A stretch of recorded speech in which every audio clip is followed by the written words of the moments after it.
The great hall of Axiom Prime stretched upward into darkness, its crystalline walls pulsing with soft blue light.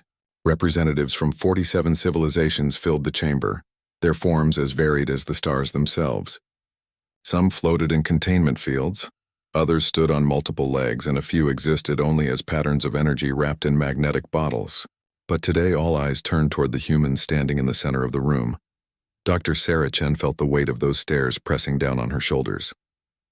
She stood straight in her formal diplomatic uniform, dark blue with silver stars representing the United Earth government. Beside her stood Admiral Marcus Webb, his military dress uniform crisp and perfect, his jaw set in a hard line. Behind them, 3 junior diplomats tried not to show their fear. The Archon of Axiom rose from its crystalline throne. The ancient being looked like living glass, constantly shifting colors from deep purple to brilliant gold. It had witnessed the rise and fall of 100 civilizations over its 20,000-year lifespan. Now it would witness the judgment of humanity. This council convenes to decide the fate of species designation human. The Archon's voice echoed through translation devices, reaching every being present in their own language. They have been members of our galactic community for 200 standard years. In that brief time, they have caused more disruption than any species in recorded history. Sarah wanted to object, but she knew protocol. She would have her chance to speak. For now, she had to listen to the accusations. The first speaker floated forward. Ambassador Threll of the Cordanian Empire resembled a jellyfish made of starlight, its tentacles drifting in the air. The humans have expanded into 15 star systems without proper authorization. They terraform worlds at an alarming rate, changing entire ecosystems to suit their needs. They show no respect for the natural order of things. We followed all established protocols, Sarah muttered under her breath. Admiral Webb put a warning hand on her arm. Next came Ambassador Vox, a towering insectoid creature with 4 arms and compound eyes that reflected rainbow colors. The humans negotiate with quarantined species. The Council placed restrictions on the Zalari for good reason. They are violent and unpredictable. Yet the humans sent diplomatic missions to their worlds, undermining our authority. The Zalari aren't violent, Sarah whispered. They're just different. They communicate through combat displays, not actual fighting. The accusations continued for 2 hours. The humans were too aggressive, too adaptable, too curious, too willing to break rules they considered unjust, too quick to question authority, too dangerous to remain in council space. Finally, the Archon raised one crystalline limb for silence. Dr. Chen, you may now speak in humanity's defense. Sarah stepped forward. She had prepared a speech, carefully crafted words designed to appeal to logic and reason. She had practiced it 100 times. But looking up at the assembled council, seeing the fear and disgust in their various eyes and sensory organs, she knew her prepared words would mean nothing. She spoke from her heart instead. 200 years ago, humanity received your first contact message. We were thrilled. We weren't alone in the universe. We had so much to learn, so much to share. We came to you with open hands and open minds. Sarah's voice carried across the silent chamber. And what did we find? A council of civilizations that had stopped growing. You've maintained the same borders for 10,000 years. The same rules. The same fears. You're not a community of explorers anymore. You're a retirement home for species afraid of change. Angry sounds erupted from the assembled delegates. The Archon did not call for silence.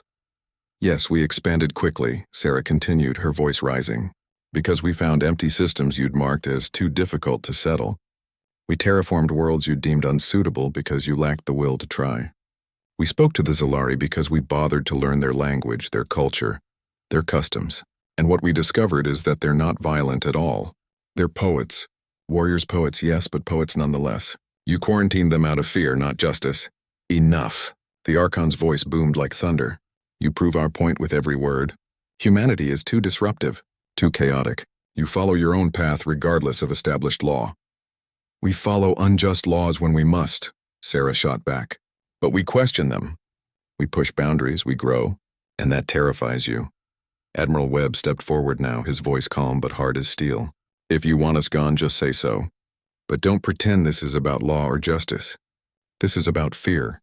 You're afraid that in another 200 years humanity will have surpassed you. That other young species will look at us and see what's possible. that your comfortable, stagnant little empire will be forced to change or be left behind. The chamber erupted in chaos. Delegates shouted in a dozen languages. Some called for the humans to be imprisoned. Others demanded immediate expulsion. A very few, remained silent and thoughtful. The Archon waited for the noise to die down. When it spoke again, its voice was cold. We will vote. The question before this council is simple. Should humanity be exiled beyond the outer veil, removed from council space and forbidden to return? The outer veil. Sarah felt her stomach drop. The veil was a region of space filled with spatial anomalies, collapsed stars, and gravitational nightmares. Dozens of species had tried to settle there over the millennia. All had failed. Some had vanished completely. It was essentially a death sentence disguised as exile. All in favor of exile, the Archon called. Lights began to glow throughout the chamber as delegates cast their votes. Sarah counted them, her heart sinking with each new light. 43 civilizations voted yes. Only 4 voted no. The Zalari, speaking through their combat display translator, had voted to keep humanity. So had the Yotani, the preserved minds of Krelix, and surprisingly the ancient singers of the deep. The vote is decided, the Archon declared. Humanity is hereby exiled from council space. You have 10 standard years to remove all your people, ships, and installations from any world within council jurisdiction. After that time, any human presence will be considered an act of war and dealt with accordingly. 10 years. To move 40 billion people and all their infrastructure across hostile space into a region where nothing survived. Sarah felt numb, but Admiral Webb was smiling. It was not a pleasant smile. 10 years, he said loudly. We'll do it in 8. And when we're gone, you'll have your stagnant peace back. Enjoy it while it lasts. The Archon's crystalline form flickered with irritation. Is that a threat, Admiral? No, Sarah said, finding her voice again. She stood tall, and now she was smiling too. It's a promise. You're not exiling us, Archon. You're setting us free. For 200 years we've played by your rules, constrained by your fears, held back by your limitations. You're giving us permission to stop trying to fit into your dying civilization. You're giving us permission to become what we were always meant to be. She turned to address not just the Archon, but every delegate in the chamber. 200 years from now, 1,000 years from now, 10,000 years from now, humanity will still be here. We will survive. We will grow. We will thrive in places you fear to go. And when your comfortable little council finally crumbles, when the next great crisis comes and you realize your stagnation has left you helpless, don't come asking us for help, because we'll remember this day. We'll remember how you chose fear over friendship, isolation over integration, death over growth. This council is adjourned, the Archon said quickly, clearly wanting to end this before Sarah said anything else. The human delegation was escorted from the chamber by armed guards. Not because they were dangerous, but because several delegates had called for their immediate execution. The council's vaunted civilization only went so deep. Once outside the Great Hall, Admiral Webb let out a long breath. That went about as well as expected. We're dead, one of the junior diplomats said, her voice shaking. The Veil is a graveyard. We can't move 40 billion people through that hell in 10 years. Yes, we can, Sarah said firmly. She pulled out her communication device and began recording a message. Because we're human, we've survived ice ages, plagues, world wars, and the colonization of Mars when everyone said it was impossible. We'll survive this too. She sent the message to every human ship, station, and colony in council space. Within hours, it was broadcast across Earth itself, reaching every continent, every city, every person. This is Dr. Sarah Chen, Earth's ambassador to the Galactic Council. Today, the Council voted to exile humanity from their space. They fear us. They fear our growth, our adaptability, our refusal to accept the word impossible. They've given us 10 years to leave. We'll do it in 8. We're going beyond the outer veil, to places they're afraid to explore. We're going to build something they can't imagine. And we're going to prove that humanity doesn't need their approval to reach the stars. The response was immediate and overwhelming. Across human space, people began preparing for the greatest migration in history. Ships were built. Resources were gathered. Scientists studied every scrap of data about the outer veil, looking for ways to survive its dangers. The other council species watched in amazement as humanity mobilized. Most civilizations would have spent years debating, forming committees, arguing about logistics. The humans simply started moving. Admiral Webb took command of the military coordination. He was a hard man, some said too hard, but he got things done. Within 6 months, he had organized the entire human fleet into a coherent migration force. Every civilian ship would be escorted by military vessels. Every convoy would carry enough supplies to establish self-sufficient colonies if they got separated. Sarah became the face of the Exodus, traveling from world to world, giving speeches, meeting with families who were leaving everything behind, assuring them that humanity would survive. In private, she wasn't always so sure. The data on the outer veil was terrifying. Spatial rifts that could tear ships apart. Gravity wells that appeared without warning. Radiation storms that could kill in seconds. And those were just the natural dangers. There were also things moving in the veil. Things the Council had never been able to identify. But humanity had no choice. They would face the unknown or face extinction at the Council's hands. Given those options, the unknown was preferable. The first convoys departed in the second year of the Exodus. Sarah watched them go from Earth's orbital station, thousands of ships forming a river of light stretching into the darkness. Those ships carried 10 million people, heading into hell with nothing but hope and determination. She wondered how many would survive the journey. She wondered if any would. But she also knew that even if only a handful made it through, they would build something new. Something the Council could never destroy. Because that's what humans did. They survived. They adapted. They grew. The Archon of Axiom sent one final message to Sarah before the first convoy entered the veil. I take no pleasure in this, Dr. Chen. I genuinely hope your species survives. But I believe this is necessary. The Council must be protected. Sarah's response was brief. Protected from what, Archon? From change? From growth? From the future? You can't protect yourself from those things. You can only delay them. And while you hide behind your laws and your fears, we'll be out there becoming something greater than you can imagine. Thank you for forcing us to. She never received a reply. In the 8th year, the last human ships left Council space. 40 billion people had crossed into the outer veil. The casualties had been heavy.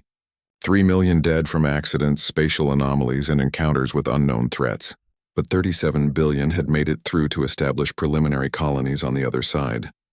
Admiral Webb's final report to Earth was simple. We made it. Now the real work begins. Sarah Chen stood on the observation deck of the colony ship New Dawn, watching the outer veil swirl around them like a living thing. Somewhere ahead, beyond the dangers and the darkness, was humanity's future. Behind them, the Galactic Council returned to its comfortable stagnation, believing they had eliminated a threat. They had no idea what they'd actually done. They'd set humanity free. Fleetmaster Yuki Tanaka had been in space her entire life. Born on a colony ship during humanity's early expansion, she'd commanded everything from mining vessels to battle cruisers. But nothing had prepared her for this.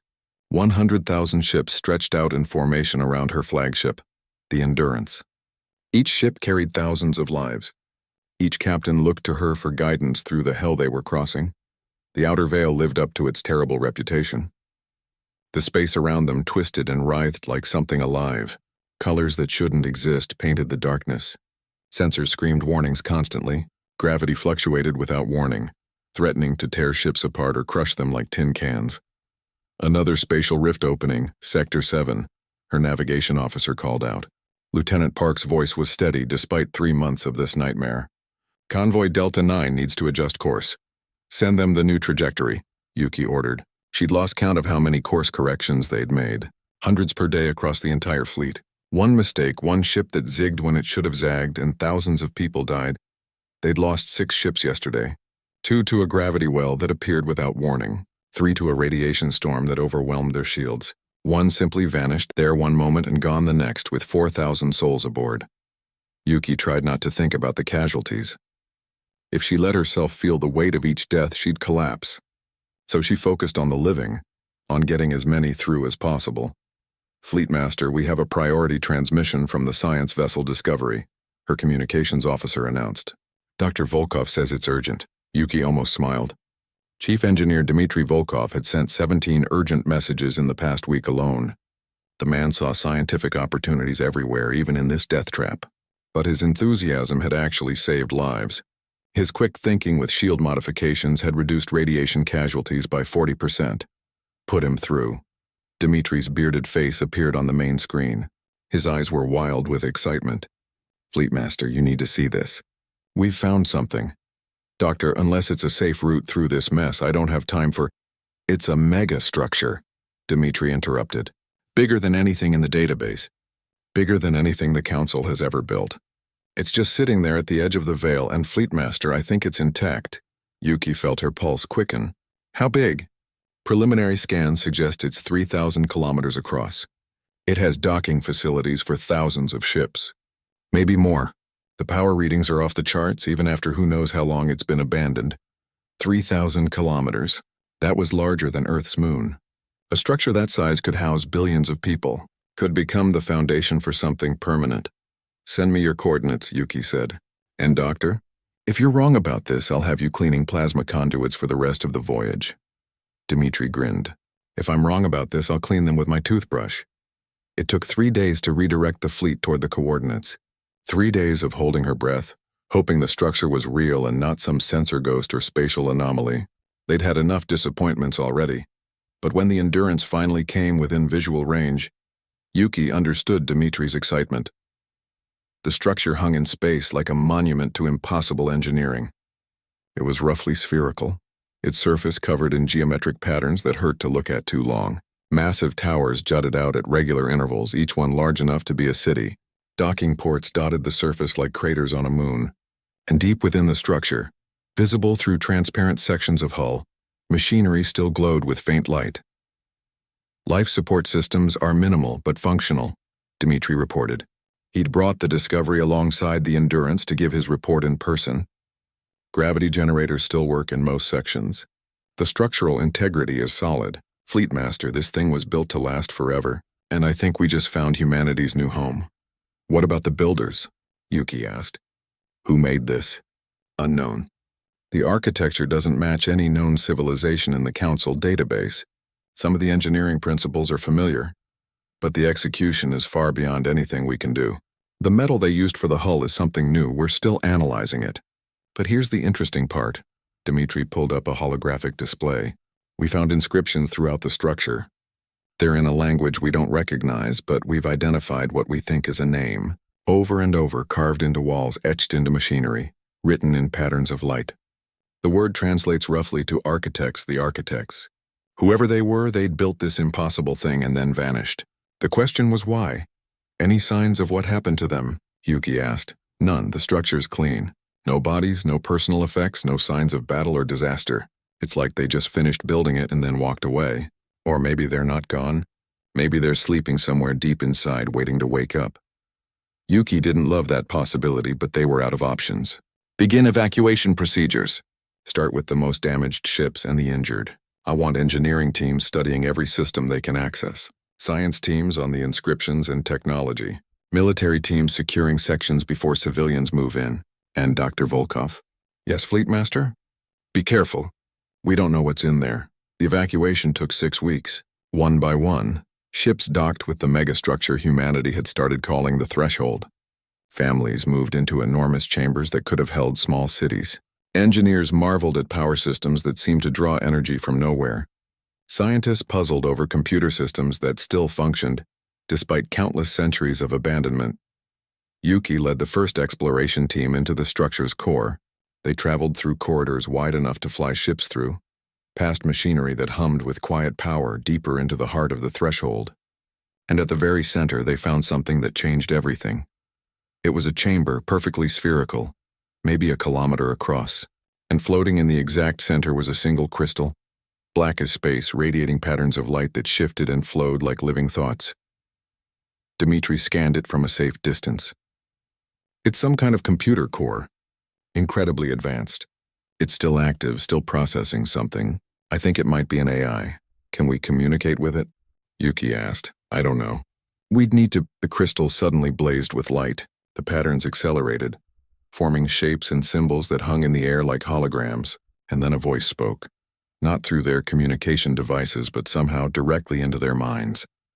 Identification. Humans. Status recognized. Access granted. Welcome, travelers. This facility has awaited your arrival. The exploration team froze. Weapons came up, though Yuki doubted bullets would do much against a crystal the size of a house. You were expecting us? Yuki asked carefully. Negative. The architects anticipated a civilization. Probability calculations suggested humans specifically.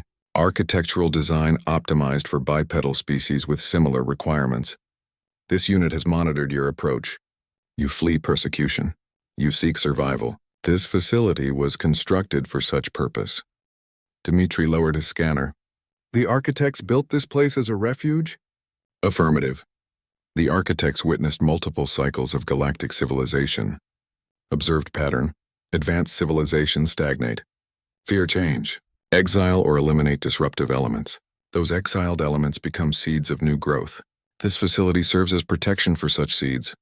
Yuki felt her mind reeling. How long ago did the architects build this? 17,342,816 standard years. Margin of error, plus or minus 50,000 years. 17 million years. This structure had been sitting here waiting, since before humans had even evolved. Where are the architects now? Yuki asked, unknown. The architects departed after construction completion. Left instructions for this unit. Maintain facility. Await appropriate inheritors. Grant access. That function is now fulfilled. So we can stay here? Dmitri asked, excitement creeping into his voice. We can use this place? Affirmative. All systems available. Database accessible. Technology transferable. Warning. Facility designed as temporary shelter. Recommend expansion into surrounding space. Develop independent infrastructure. Threshold intended as foundation, not destination. Yuki understood. The architects hadn't just left them a shelter. They'd left them a gift, a head start, a chance to become something greater. What do we call you? She asked the AI. The patterns of light shifted, forming something that might have been a smile. Designation memory. This unit preserves architect knowledge. Will assist human development. Query. Do you accept this arrangement? Yuki looked at her team, saw wonder and hope in their faces for the first time since the Exodus began, saw possibilities opening up like flowers. We accept, she said, and thank you. Thank you for waiting. News of the threshold spread through the fleet like wildfire, the structure that could house billions, the AI that offered knowledge and assistance, the technology that could give humanity an edge in this hostile region of space. More ships arrived every day. The casualties decreased as they established safe routes to the threshold. Engineers began reverse engineering architect technology under memory's patient guidance. The black crystal turned out to be astonishingly helpful, answering questions, explaining principles, guiding humanity toward understanding that would have taken centuries to achieve on their own. Sarah Chen arrived in the 40th week of settlement. She'd been managing the tail end of the Exodus, ensuring no one got left behind in council space. Now she stood on a balcony overlooking one of the threshold's massive internal chambers, watching human children play in parks built among alien architecture. It's beautiful, she said softly. Yuki stood beside her. The fleet master looked exhausted but content. Memory says the architects would be pleased. They built this place hoping it would be used. Now it's full of life again. How many did we lose? Sarah asked. It was the question she'd been dreading. Final count. 3,700,000. Most in the crossing. Some to accidents during settlement. A few to disease outbreaks before we got medical fully operational. 3 million lives. Sarah felt the weight of those deaths settle on her shoulders. 3 million people who would never see humanity's new home. Who died because the Council's fear and her defiance. It's not your fault, Yuki said quietly, reading her expression. I know, but that doesn't make it easier. No. But look down there, Ambassador. 37 billion people survived. 40 billion once the last stragglers arrive. We crossed an impossible barrier and found something miraculous. We're building a new civilization. Those 3 million didn't die for nothing. They died so the rest of us could live. Sarah nodded, blinking back tears. Yuki was right. The dead were gone, but the living remained. And they had work to do. Over the next months, humanity transformed from refugees into colonizers. The threshold became the heart of a new empire they called the Covenant of Man. Survey ships explored the surrounding systems, finding dozens of worlds suitable for colonization. Architect technology allowed them to terraform these worlds at a rate that would have made the Council gasp in shock. But they didn't just expand. They learned. Memory proved to be an invaluable teacher, explaining principles of physics and engineering that human science had never discovered. The AI seemed to enjoy teaching, answering endless questions with patience. The architects believed knowledge should be shared, Memory explained one day. Hoarding information leads to stagnation. Sharing it leads to growth. This unit is designed to facilitate growth. With Memory's help, human engineers developed new materials, stronger hulls for ships, more efficient reactors, weapons and shields that operated on principles the Council had never imagined, and they made friends. Other species existed beyond the Veil, refugees and exiles like themselves. The Zilari had been here for centuries, building a small empire based on honor and combat. The Yotani, crystalline beings who communicated through light patterns, had fled Council space 500 years ago. The preserved minds of Krelix, uploaded consciousnesses running on quantum computers, had been exiled for being unnatural. Sarah reached out to all of them, not as conquerors but as fellow survivors. She offered alliance, shared technology, mutual defense, and slowly, carefully, a new coalition formed. 7 species united not by Council law but by shared experience and mutual respect. They called it the Veil Alliance. Humanity led it, but every species had a voice. Every civilization contributed their unique strengths. The Zilari became the Alliance's warriors. The Yotani shared their mastery of energy manipulation. The preserved minds offered computing power that rivaled memory itself. Admiral Webb, now promoted to Grand Admiral, established a defense network around Alliance space. He'd never forgotten the Council's threat. Any human presence after 10 years would be considered an act of war. Well, humanity was no longer in Council space, but Webb didn't trust the Council to honor boundaries. They exiled us because they feared us, he said during a strategy meeting. When fear turns to jealousy and jealousy to hatred, they'll come looking for us. We need to be ready. So they prepared. Not for war, but for survival. The Threshold's defenses were activated, revealing weapon systems that made human military technology look like children's toys. Colonies were built with fortifications. Ships were designed for combat as well as exploration. In the 10th year after exile, exactly on schedule, a Council science vessel crossed into the Outer Veil. It was small, unarmed, flying a white flag of peaceful intent. But Webb wasn't taking chances. The science vessel was intercepted by a patrol of human ships and escorted to the Threshold. Its crew, a group of Yotani scientists, seemed shocked by what they found. They'd expected to find humans struggling to survive. Instead, they found a thriving civilization. Sarah met with the lead scientist in one of the Threshold's diplomatic chambers. The Yotani's light patterns flickered with confusion, and something that might have been embarrassment. "We came to check on you," the scientist said through a translator. "The Council wanted to know if humanity survived." "As you can see, we did," Sarah replied. "Did the Council really think we'd all die? Some hoped you would. Others feared you would not. The Council is divided on what to do about humanity now. Some want to forget you exist. Others want to reintegrate you into Council space with strict controls. A few want to eliminate you as a threat." Sarah felt her blood run cold. "After exiling us, they want to hunt us down?" "Not all of them, but enough. Ambassador Chen, you should know that things have changed in Council space. New threats have emerged. Strange ships have been spotted at the galaxy's edge. Entire systems have gone silent.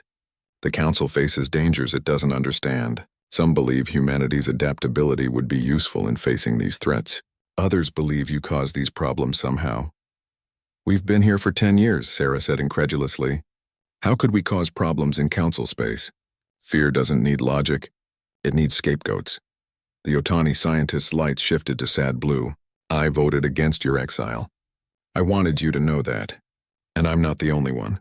There are those on the Council who regret the decision, but regret changes nothing." "No," Sarah agreed. "It doesn't. But the future can still be written. Thank you for the warning. Please tell your Council that humanity has no interest in revenge. We're building our own civilization out here. If they leave us alone, we'll leave them alone. But if they come looking for war, they'll find we're not the refugees they exiled. We're something new now, something stronger." The science vessel departed the next day. Its report to the Council would cause decades of debate. But Sarah had meant what she said. Humanity had no desire for revenge. They had something better. They had freedom, allies, and a future without limits. Sarah stood with Yuki and Dmitri on the Threshold's observation deck, watching the science vessel disappear into the Veil.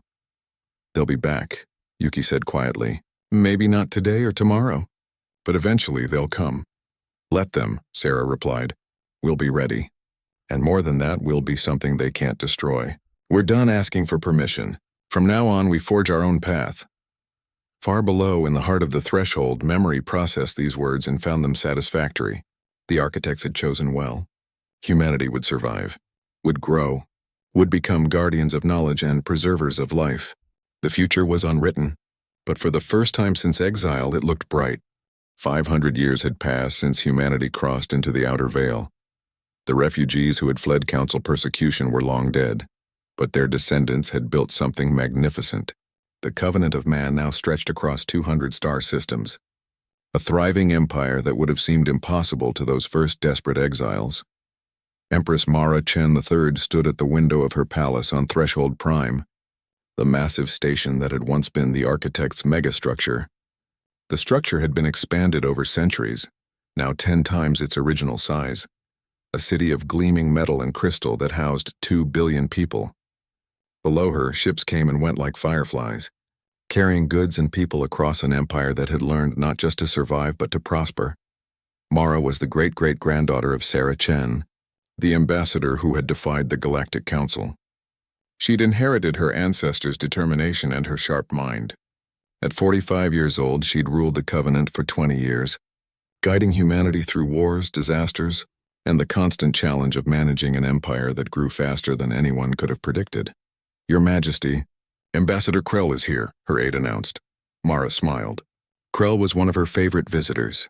The reptilian diplomat represented the Zalari Confederacy, humanity's closest ally in the Veil Alliance. He stood 2 meters tall, his scales shifting through patterns of green and gold when he was relaxed. Right now, those scales showed concern, flickering with reds and oranges. Ambassador, Mara greeted him warmly. Your scales tell me you bring troubling news. Krell's mouth opened in what passed for a Zalari smile, showing rows of sharp teeth. Your species learns our language better every generation, Empress. Yes, I bring concerning reports. Our scouts detected something at the galaxy's edge. Ships, but not like any we've seen before. They move in swarms, consuming everything in their path. The Council has already lost 2 systems. Mara felt her stomach tighten. She'd heard rumors of something like this, but nothing confirmed. How long ago? 3 months. The Council tried to keep it quiet, but word spreads. They call this threat the Devourer Swarm. Every ship that's engaged them has been destroyed or absorbed. The Council is frightened, Empress. More frightened than they've been in 10,000 years. Good, Mara said coldly. Let them taste the fear they inflicted on humanity 500 years ago. Krell's scales flickered with surprise. You would let them fall? Millions will die. Billions died when they exiled us, Mara countered. 3 million of my ancestors died crossing the Veil. The Council made their choice. Let them live with the consequences. But even as she said it, Mara felt doubt. Was she being just or simply vengeful? She dismissed Krell with promises to consider the situation and retreated to her private chambers to think. She wasn't alone for long. Memory's avatar materialized in the room, a holographic figure made of light that resembled a human but with features that constantly shifted and changed. The AI had developed a personality over the centuries, becoming more than just a tool. It was a friend, an advisor, and sometimes an uncomfortable conscience. You are troubled, Empress, Memory observed. The Council is facing destruction. Part of me wants to help them. Another part wants to watch them burn. Both reactions are understandable, but neither is strategic. Memory's avatar settled into a chair that didn't exist, a purely aesthetic choice the AI had developed. The Devourer Swarm will not stop with Council space. If unchecked, it will eventually reach the Veil. The question is not whether to help, but whether to help the Council, or prepare to face the threat alone. Mara knew Memory was right. What do we know about the swarm? Very little. The architect's records contain no mention of such entities. This suggests either they are new, or they come from beyond the galaxy. Analysis of Council transmissions indicates the swarm targets technology. They seem drawn to energy signatures from standard FTL drives and reactors. And our technology? Mara asked, a cold feeling settling in her chest. Our temporal anchor stations operate on different principles. The architects designed them to exist partially outside normal spacetime. The swarm may not detect them. This is theoretical, however. Confirmation would require observation, Mara made her decision. Send scout ships. I want to see this swarm for myself. But use ships with temporal shielding. If Memory's theory is correct, they should be invisible to the threat. The scout ships departed within days, equipped with the most advanced technology humanity had developed. Temporal anchor technology had been the breakthrough that transformed the Covenant from refugees into an empire. The technology created pockets of space that existed slightly out of phase with normal reality. Ships equipped with temporal anchors could travel faster, hit harder, and survive longer than anything the Council possessed. But the real achievement was the temporal anchor stations themselves. These massive structures, built in key systems throughout the Covenant, created zones of stabilized space-time. Inside these zones, reality itself was reinforced. Fleets could assemble without worrying about the Veil's spatial anomalies. Colonies could thrive without fear of gravitational shifts or radiation storms. The technology had another benefit nobody had fully appreciated until now. If Memory's theory was correct, temporal anchor technology was invisible to the Devourer swarm. The scouts returned 3 weeks later with footage that made Mara's blood run cold. The swarm was even worse than the report suggested. It wasn't a fleet of ships. It was a living cloud of machinery, billions of small craft working in perfect synchronization. They fell on Council ships like locusts, tearing them apart, absorbing the materials, growing larger with each conquest. But the most terrifying part was what happened to occupied worlds. The swarm didn't just attack military targets. It consumed everything. Stripped planets down to bare rock, harvested every molecule of useful material, left only lifeless husks behind. The Council has lost 15 systems in 6 months, the lead scout reported. They estimate 37 species have gone extinct. The swarm is accelerating, growing faster as it consumes more. At current rates, Council space will be completely overrun in 50 years. 50 years, one human lifetime. An entire galactic civilization facing extinction. Mara called an emergency session of the Veil Alliance Council. All 7 member species sent representatives. The meeting was held on Threshold Prime, in a chamber designed to accommodate the vastly different physiologies of the Alliance members. The question before us is simple, Mara said, addressing the assembled diplomats. Do we help the Galactic Council? The response was immediate and divided. The Zalari wanted to help, their warrior culture demanding they face any threat to galactic life. The Otani were uncertain, their light patterns flickering with indecision. The preserved minds calculated probabilities and found arguments for both action and inaction. Krell spoke for the Zalari. Empress, we understand your anger. But extinction is extinction. We cannot stand by and watch billions die no matter their past crimes. Can we even help them? Asked the Otani representative. The swarm sounds unstoppable. Not unstoppable, Memory's avatar interjected. The AI had been granted observer status at Alliance meetings. Avoidable. Analysis suggests the swarm is drawn to standard technology. It hunts by detecting energy signatures. Our temporal anchor technology does not emit such signatures. In theory, the swarm cannot detect us. Theory, Mara emphasized. We don't know for certain, and if we're wrong, if we reveal ourselves to this threat, we could lead it straight to our people. So we do nothing? Krell's scales blazed with angry orange. We hide behind our shields while civilizations fall? We protect our own first, Mara replied. That's what leaders do. Ambassador, your people chose to join the Alliance. That means I'm responsible for your safety too. I won't risk Zalari lives any more than human ones. The debate raged for hours. In the end, Mara made the decision herself. That was her right as Empress and her burden as leader. We will help, she declared. But on our terms. We share the temporal anchor technology with any Council species willing to accept it. We help them build defenses that the swarm cannot detect. But we do not fight their war for them. We do not send our fleets into hopeless battles. We offer them survival, not salvation. What they do with that opportunity is their choice. It was a compromise that satisfied nobody completely but everyone partially. The mark of a good political decision, Sarah Chen used to say. A delegation was sent to Council space. Leading it was Marcus Webb IV, a descendant of the admiral who had helped guide the Exodus. Marcus carried his ancestors' tactical brilliance and his unwillingness to suffer fools. The Council received him in the same chamber where his ancestor had been exiled. The symbolism wasn't lost on anyone. The Archon of Axiom still sat on the crystalline throne, though centuries had passed. The ancient being looked diminished somehow, its colors less vibrant, its presence less commanding. Marcus Webb, the Archon said, "Your name is known to us. Your ancestors stood where you stand now and condemned this council. And you exiled my people to die," Marcus replied coolly. "But we didn't die. We thrived, and now you need our help." "We need nothing from you," snapped Ambassador Threll. The Cordanian had aged badly, its starlight dimmed. "We are managing the swarm threat." "Really?" Marcus pulled up a holographic display showing the swarm's advance. 37 extinct species, 15 systems lost, and the rate of loss is accelerating. "You're not managing anything. You're dying slowly." "What do you want?" the Archon asked, cutting through the posturing. "Humanity would not come here without purpose." "Name your price." "No price," Marcus said, and saw surprise ripple through the assembled delegates. "We're offering you a gift. The same gift the architects gave us 500 years ago. A chance to survive." He explained temporal anchor technology, carefully leaving out the deepest secrets but sharing enough to save lives. He offered to help build anchor stations in council space, to teach their engineers the principles needed to hide from the swarm. "Why?" Ambassador Threll demanded. "Why help those who exiled you?" Marcus thought of his answer carefully. He could be cruel, could throw their past crimes in their faces. But he thought of Empress Mara's private words to him before he departed. "We help because we can," he said simply. "Because standing by while billions die would make us as bad as you feared we were.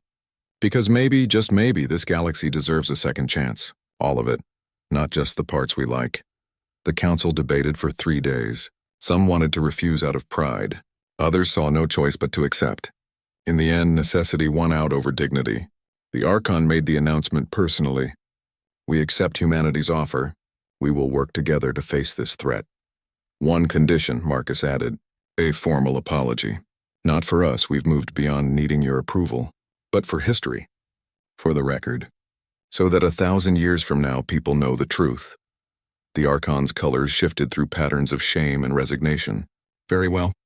The Galactic Council formally apologizes to humanity for the exile of 500 years ago. Our actions were motivated by fear and prejudice. We failed to see your potential. We failed to recognize that diversity strengthens rather than threatens civilization. It wasn't enough. Words could never undo 500 years of separation, or the 3 million who died in the crossing. But it was something. A start. Over the next decade, human engineers worked alongside council species to build temporal anchor stations throughout threatened space. It was strange watching humanity teach technology to civilizations that had once considered them primitive. Strange but satisfying. The anchor stations worked. Systems protected by temporal technology became invisible to the swarm. The advance slowed, then stopped. The council had been given breathing room to organize a proper defense. But Empress Mara never forgot the lesson. The council had failed because they'd grown complacent. They'd stopped innovating, stopped adapting, stopped preparing for the unexpected. Humanity would not make the same mistake. She initiated the Eternal Protocols, a project so ambitious it would take centuries to complete. Advanced AI systems would be created to preserve human civilization. Backup databases would be hidden throughout Covenant space. Technology would be encoded into the very structure of their anchor stations, ensuring it could never be lost. "We're building an empire that time itself cannot destroy," she told her advisors. "An empire that will survive any catastrophe, any threat, any disaster. Not because we're stronger than everyone else, but because we refuse to stop adapting." The project consumed resources, cost fortunes, required the finest minds of multiple generations. But slowly, piece by piece, it came together. Ambassador Krell visited Mara on her deathbed, 60 years after that first meeting about the swarm. She was old now, her hair white, her body failing despite the best medical technology. "You saved the council," Krell said, his scales gentle green. "They owe you everything." "I saved civilization," Mara corrected. "All of it. Because that's what humans do. We survive and we help others survive. Not because we're better than anyone else, but because we remember being the ones who needed help." She died that night surrounded by family. Her daughter took the throne and continued her work, as did her granddaughter and her great-granddaughter, through generations. The covenant of man grew stronger. The eternal protocols neared completion, and humanity proved that sometimes the greatest act of strength is choosing mercy when you could choose revenge. The council never forgot the lesson. neither did humanity. Captain James Webb stared at his orders and felt his stomach twist into knots. The message was clear, direct, and completely against everything he believed in. All Covenant military vessels are to maintain defensive positions. Under no circumstances are ships to enter Council space. Refugees attempting to cross into the Veil are to be turned away at the border. This order comes directly from the Empress. Failure to comply will result in court-martial. James read it 3 times, hoping somehow the words would change. They didn't. The Covenant, the empire his ancestors had built from exile and suffering, was abandoning the Galactic Council to die. 1,000 years had passed since humanity crossed the outer veil. The young species that had been exiled, in fear and disgrace, had become something the Galactic Council couldn't have imagined. The Covenant of Man now controlled 500 systems. Their technology surpassed anything Council species had developed in their 10,000 years of civilization. Their temporal anchor stations made entire regions of space impregnable to outside threats, and now they were using that strength to watch their former persecutors face extinction. The Devourer swarm had returned. The threat humanity had helped the Council fight off 1,000 years ago had merely retreated, gathering strength. Now it came back in force, a living tide of machinery that consumed everything in its path. The temporary reprieve was over. James stood on the bridge of the destroyer Defiance, watching sensor feeds from Council space. 37 Council species had already gone extinct. 15 more teetered on the edge. Billions dead. Trillions displaced. Entire civilizations wiped from existence. And the Covenant did nothing. Captain, we're receiving distress signals from the Cordanian homeworld, his communications officer reported. Lieutenant Sarah Park was young, barely 25, but she had the same haunted look everyone wore these days. They're begging for asylum. Their world will be overrun in 72 hours. Send the standard response, James ordered, hating himself. Asylum denied. They are to seek shelter in remaining Council space. Sir, there is no remaining Council space. The swarm has consumed 90% of their territory. There's nowhere for them to go. James closed his eyes. The Cordanians. He'd studied their culture at the academy. They were artists, philosophers, beings who created beauty from starlight. They'd voted for humanity's exile 1,000 years ago, but those who voted were long dead. The beings dying now were innocent. Send the response anyway, Lieutenant. After his shift, James retreated to his quarters and pulled up the historical records. He needed to understand how they'd reached this point, how the empire his ancestors built on survival and mercy had become so cold. The answer, he discovered, lay in 3 bitter years 5 decades ago. The Galactic Council, facing the swarm's return, had sent desperate pleas for help. Empress Kaya Chen, Sarah Chen's 32nd direct descendant, had proposed intervention. The Covenant had the technology to save Council species. The temporal anchor stations could hide entire populations from the swarm. But the Covenant Parliament had voted against intervention. The debate had been fierce, angry, painful. Those who remembered the exile, who'd grown up on stories of the 3 million who died in the crossing, wanted justice. Not revenge exactly, but balance. The Council had chosen to exile humanity. Now humanity chose to let the Council face consequences. The vote was close. 51% against intervention, 49% for. But in the Covenant's democratic system, the majority ruled. Empress Kaya had bowed to the will of her people, even though James could see in the historical footage that it broke her heart. That was 50 years ago. In those 50 years, the swarm had consumed most of the galaxy. Species that had flourished for millennia vanished in months. Worlds that had seen 1 billion sunrises went dark and silent, and the Covenant watched it happen. James couldn't sleep that night. He kept seeing the Cordanian distress signals, kept hearing the desperation in their voices, kept thinking about his ancestor, the first Admiral Webb who'd helped save humanity through the Exodus. What would the old Admiral think of his descendant now? Would he understand? Would he approve? James doubted it. At thorough 300 hours, James made his decision. It was probably going to end his career, might end his life. But he couldn't live with himself if he did nothing.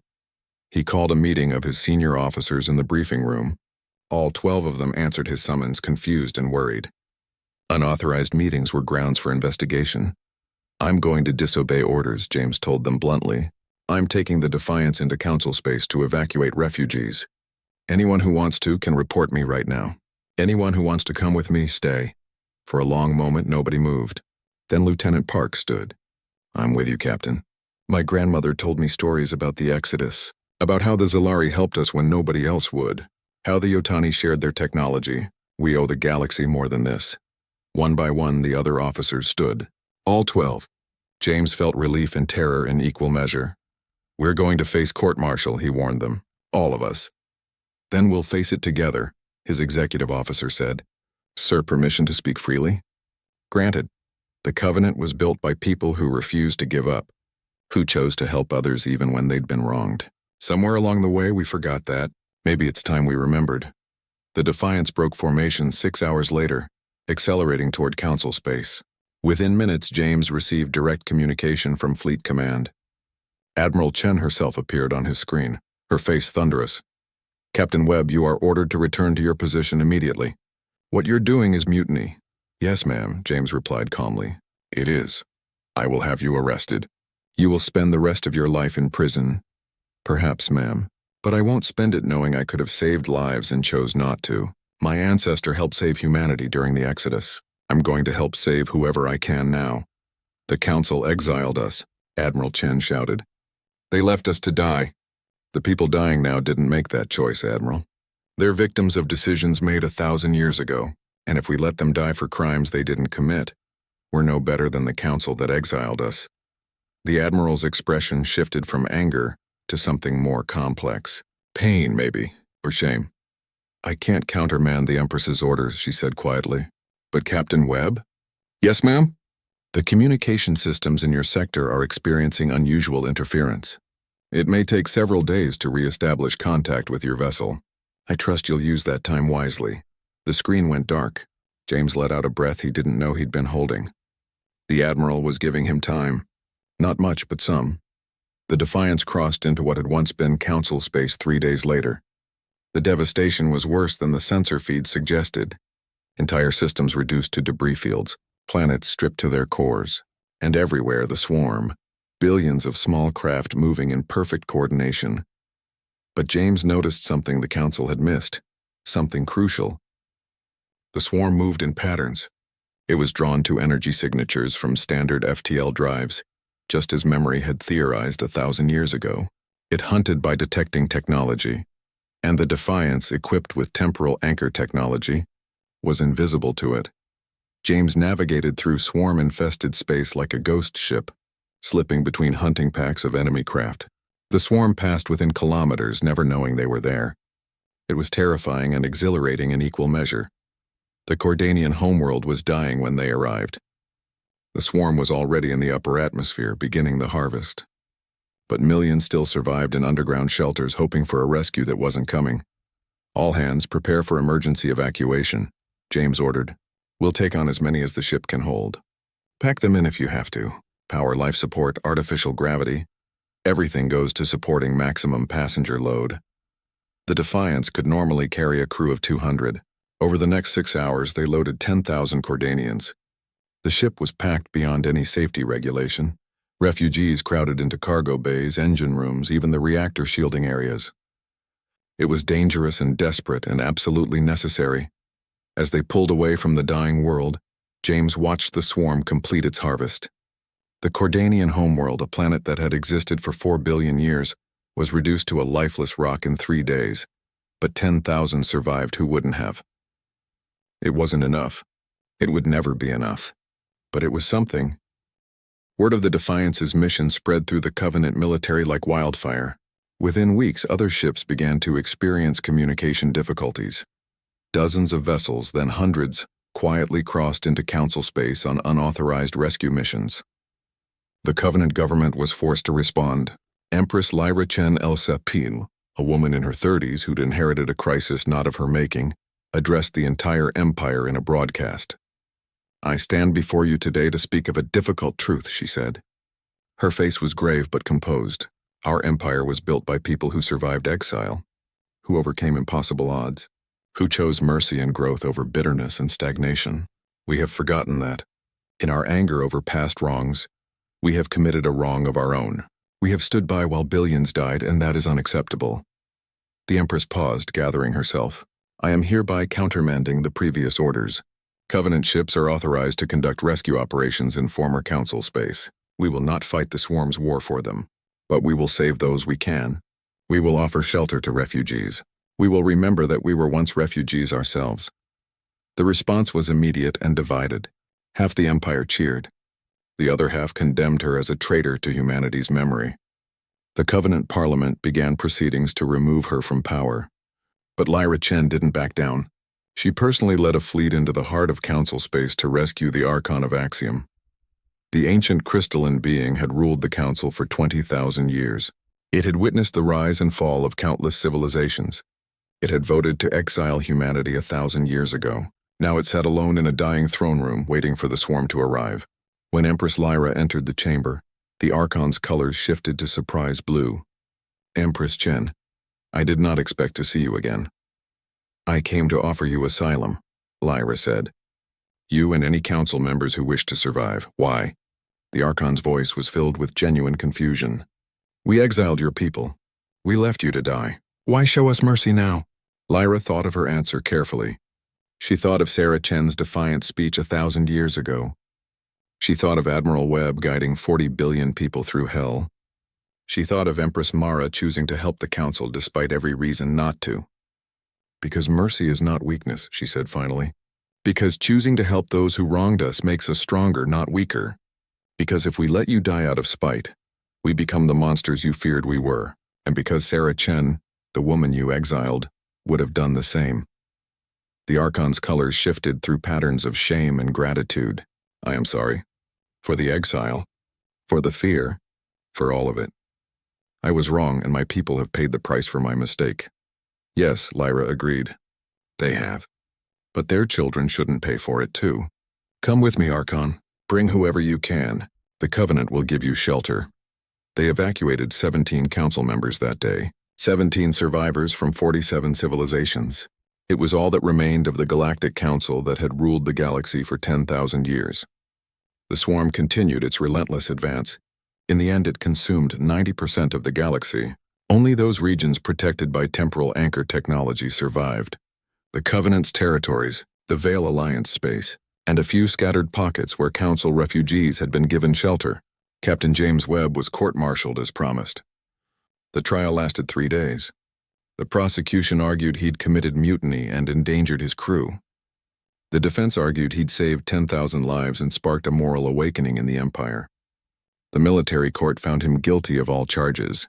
Then, in an unprecedented move, they suspended his sentence and promoted him to admiral. Empress Lyra personally pinned on his new rank insignia. You were right and I was wrong, she told him quietly. You reminded us who we're supposed to be. Thank you for that. 60 years after the Defiance's unauthorized mission, Admiral James Webb stood on Threshold Prime, looking out at an empire transformed. The Covenant now housed 7 billion refugees from former Council space. 17 species on the edge of extinction had been given new homes. It was crowded, chaotic, and difficult. It was also right. The Archon of Axiom, its crystalline form dimmed with age but still beautiful, approached him on the observation deck. Admiral Webb, the ancient being, greeted him. I wanted to thank you. For everything. I didn't do it for thanks, James replied. I did it because it was right. I know. That's what makes it meaningful. The Archon's colors shifted to contemplative silver. Your ancestor, the first Admiral Webb, told my predecessor that humanity would remember our exile. That when we faced our own crisis, you would remember how we abandoned you. He was right, but he couldn't predict that you would choose mercy anyway. My ancestor was angry, James said. Rightfully so. But anger isn't the same as justice. Justice would be standing by while you died. Mercy is choosing to be better than that. The Archon glowed softly. 20,000 years I've lived. I've seen countless civilizations rise and fall, but I've never seen one grow stronger by choosing mercy over vengeance. Humanity is special, Admiral, not because you're more advanced or more powerful, but because you refuse to let bitterness define you.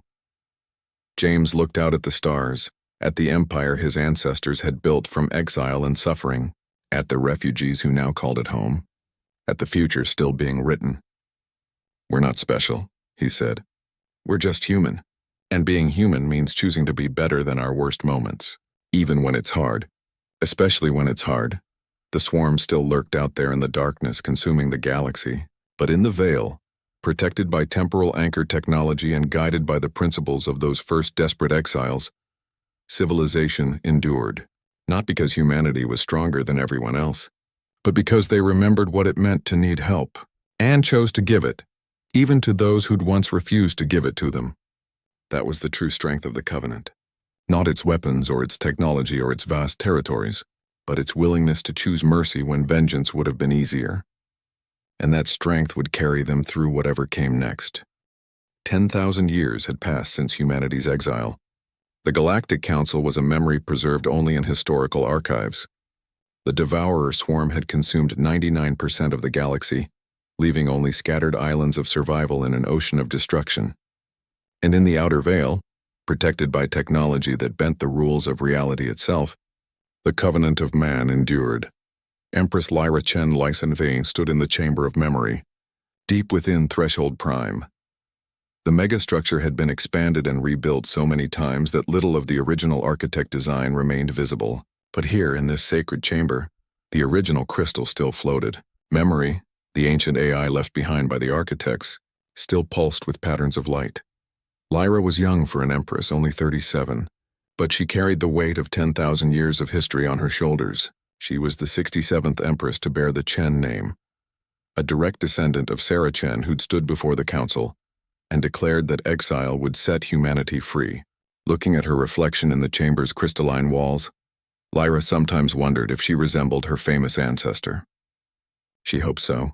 Memory, she said quietly, show me the galaxy as it is now. The AI's avatar materialized, its features shifting through faces of all the species that had lived within the threshold over the millennia. Human, Zolari, Yotani, Cordanian, and dozens more. It had developed not just personality but compassion over the ages. Are you certain, Empress? The truth is difficult. Show me. A holographic display filled the chamber, showing the galaxy in real time. Where billions of stars should have shone, there was mostly darkness. The swarm had consumed entire spiral arms, reducing civilizations to raw materials. Only the regions protected by temporal anchor technology remained. Tiny points of light in an endless night. The Covenant controlled the outer veil, of course. That territory had expanded over millennia to encompass 3,000 systems. The temporal anchor stations, now called Eternal Gates, created zones where the swarm simply couldn't detect life. Inside those zones, civilization flourished. Outside them, everything died. How many survived?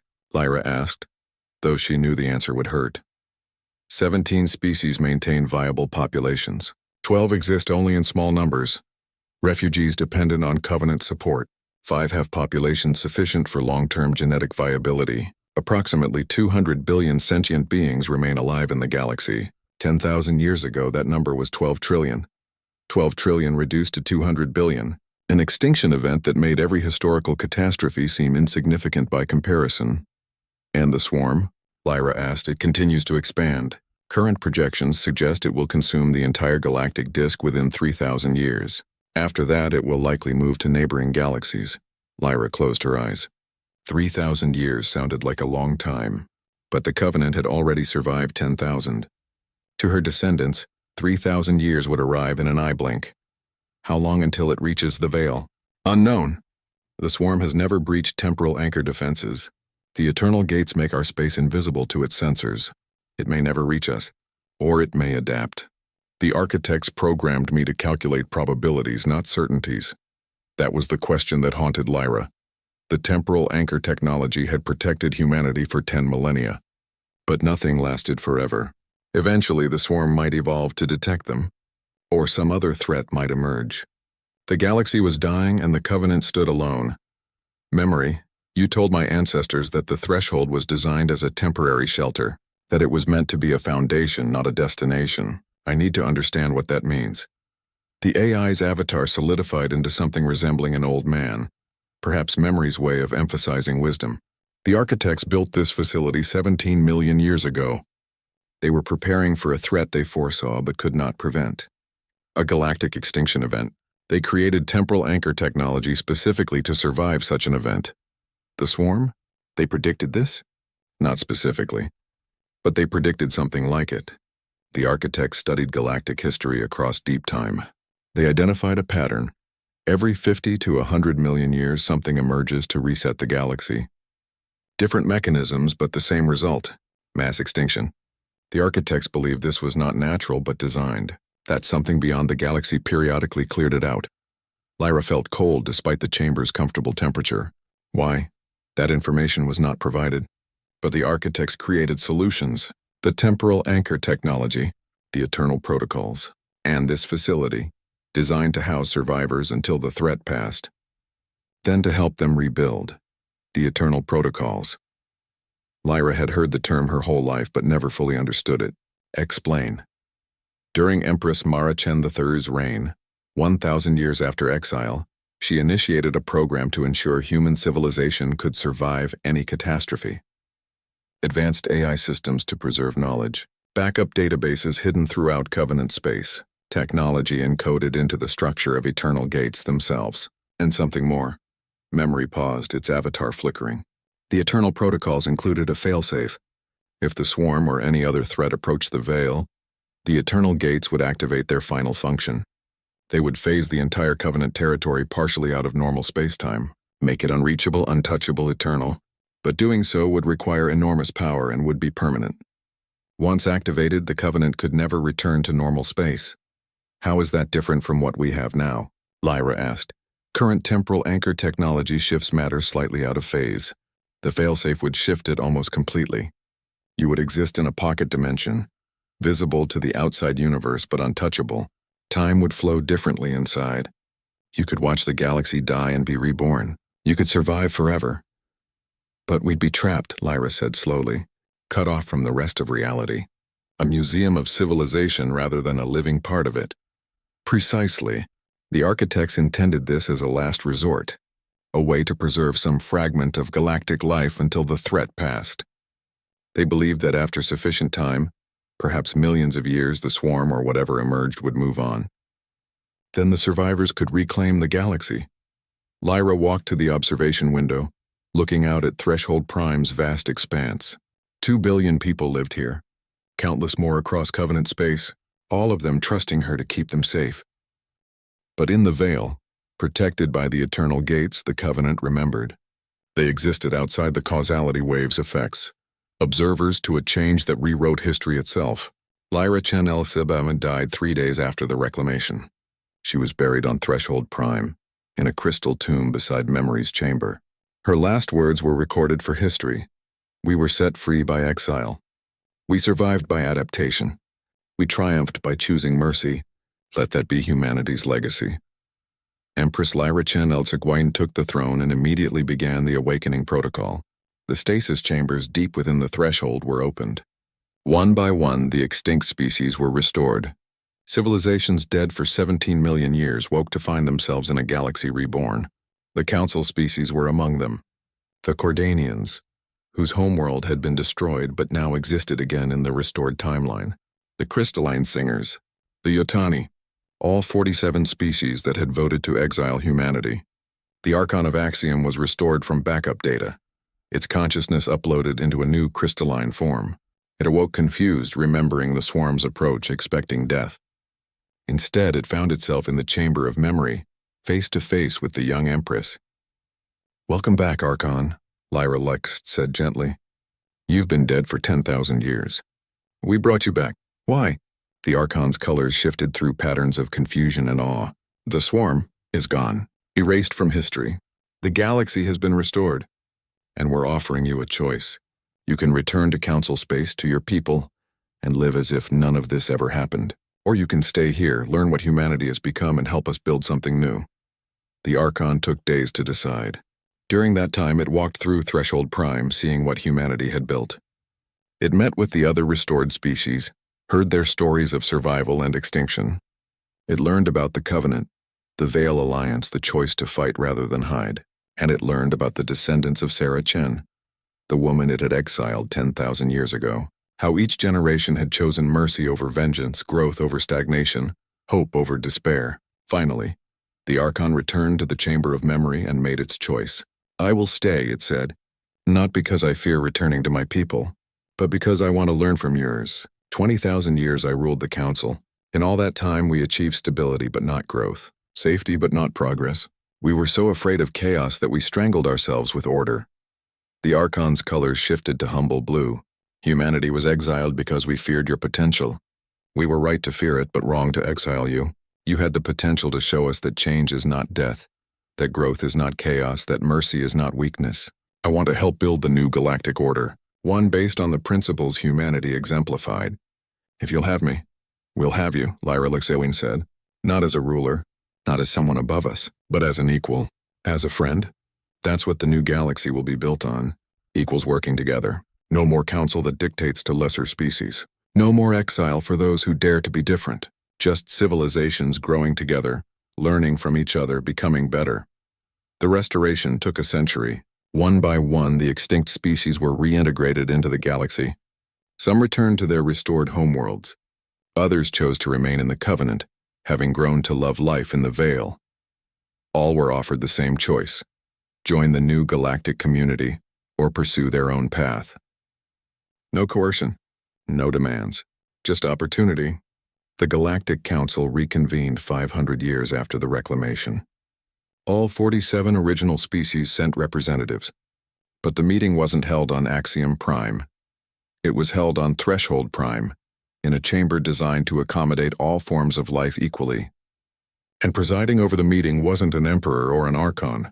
It was a committee composed of 17 species, with humans holding no more authority than anyone else. Sarah Chen's descendant had a seat, but so did the archon.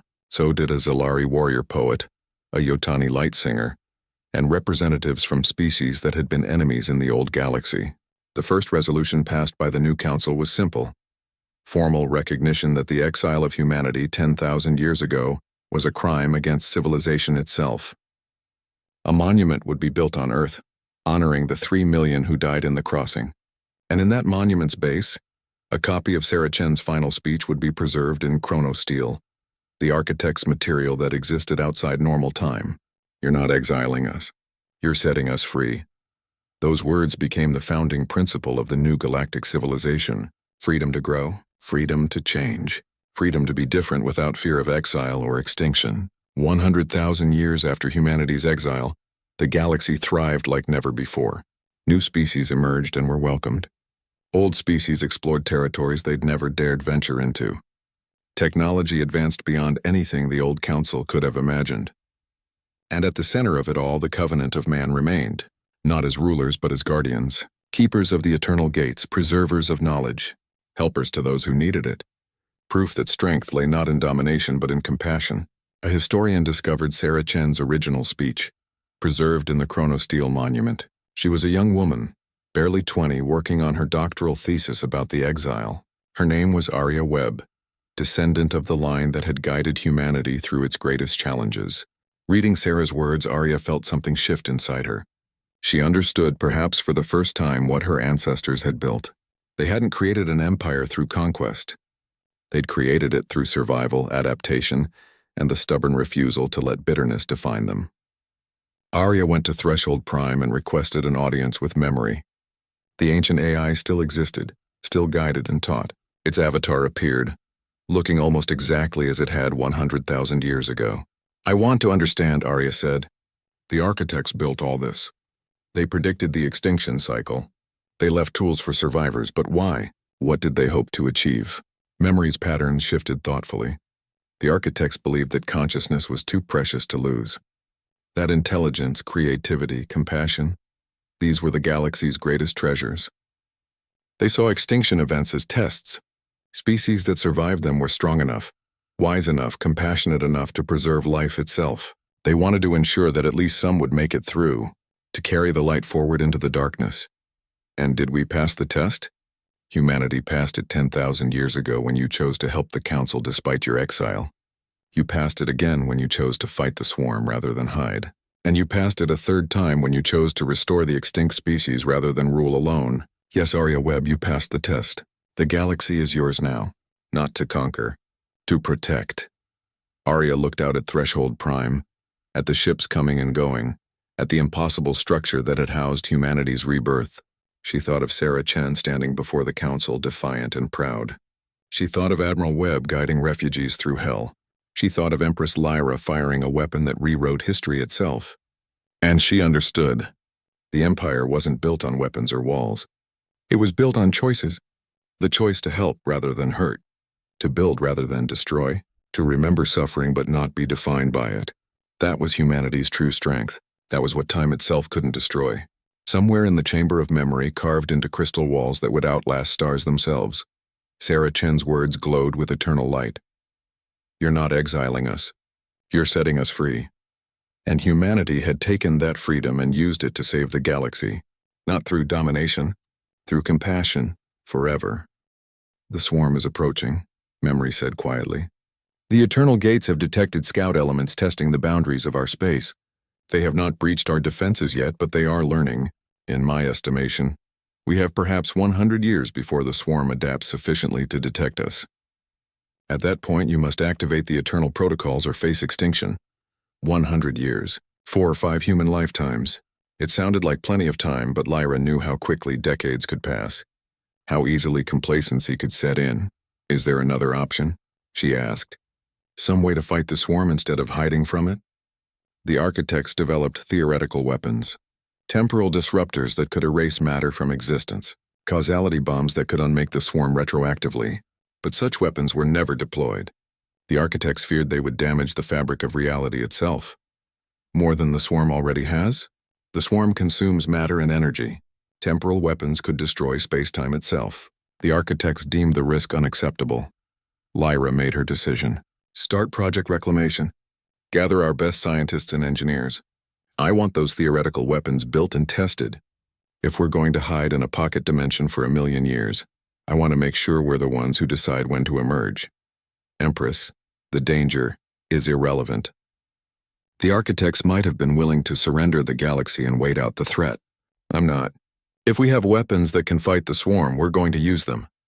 Project Reclamation consumed the next 50 years of Lyra's reign. Scientists worked frantically to turn architect theories into functional weapons.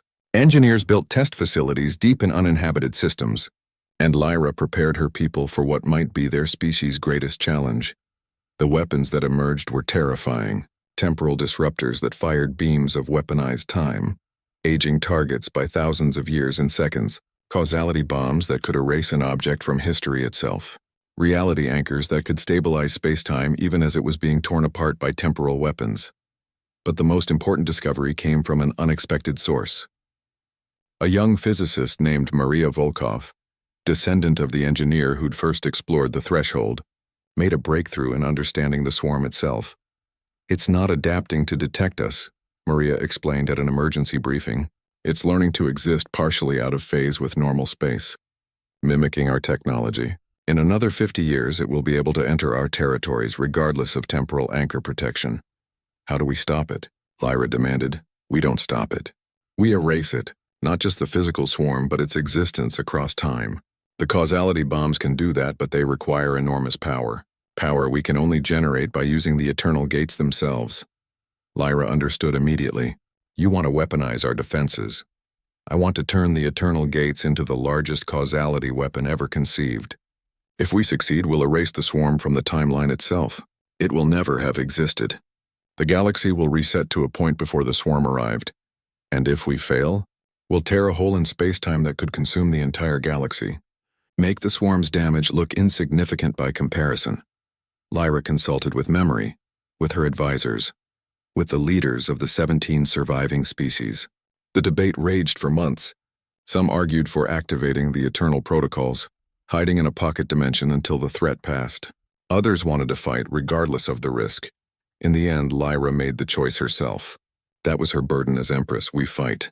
Not because fighting is glorious or because we have no other option, but because hiding means abandoning the galaxy to die.